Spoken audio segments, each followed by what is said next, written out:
Hi everybody. My last video I just did, my face and a lot of the shop area was ended up being fuzzy. I don't understand why. So we're going to try this one again. I gave you a little bit of an intro that we covered various projects. I think I covered that we did the floating frame. Again, the floating frame is just that the backing is brought to the front.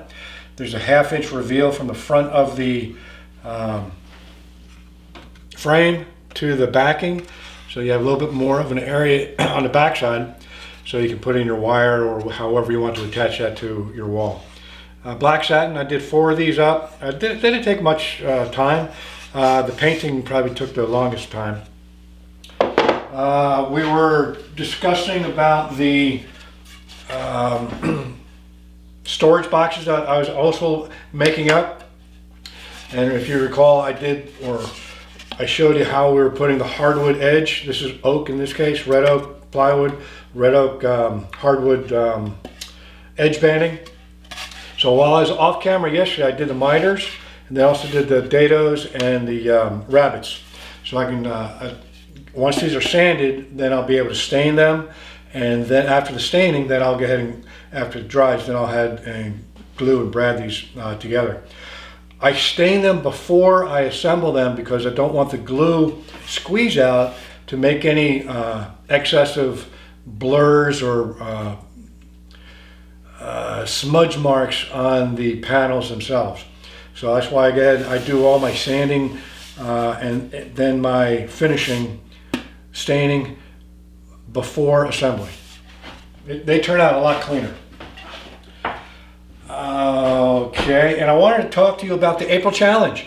Okay, so the April Challenge this time is going to be about how my shop, my wood shop, is going to be utilizing Etsy for the month, and I want to show you the sales, the products, the market dynamics, the ins and the outs of Etsy, whether or not the products that we're making these days actually have a draw or a demand.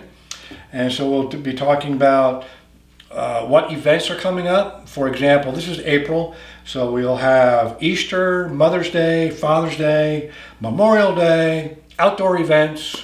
Weather's going to be turning nice, so people are going to want to fire up their grills and have their maybe their barbecue caddy that they can take along from the kitchen to the outside grill, you know, covering all their spices and all their tools of the trade. Also, I'll be covering what the analysis might entail from Etsy. The analysis is about what's selling, what's the cost of materials, overhead, the labor cost, and also what's your asking price. Is it worth making? And a lot of these smalls that I make probably aren't worth making, but sometimes you have to add a little to your shops that you like to make. It makes it more fun, makes it more engaging. Yes, we want to focus on what's in demand to make that, but if you're not making what you love, what you like to craft, to hand make something that brings you joy, then there's no reason to do this type of work. Whether you're a potter, a sewer, quilter, crocheter, photographer, all these different small businesses that you can do from home. If you don't have the joy of doing it, don't do it. Don't do it. Okay, we need to talk about the volume that we're going to be listing right now. I think I have about 20 items listed. I want to get that up to 100 items within my shop. There's a reason for that, and I'll cover that in another video.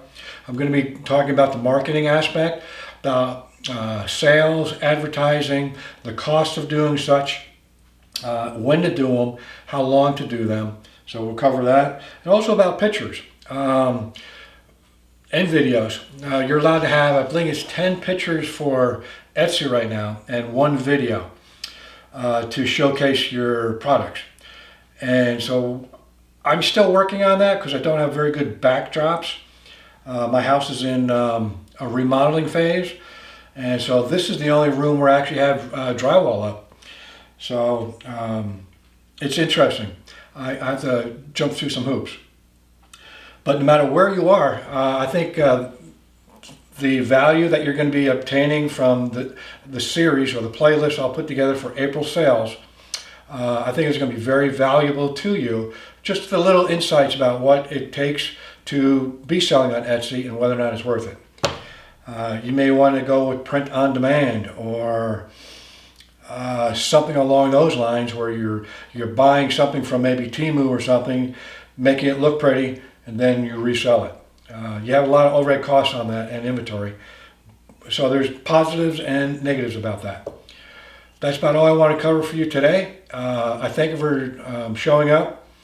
Please like, subscribe if you want to know about this playlist for April. I think it's going to be good. We should have, I'm guessing, probably 5 to 8, maybe more videos just for the month of April about selling on Etsy from a woodworker standpoint. All right, I'll let's be. Thank you again, and talk to you later. Bye.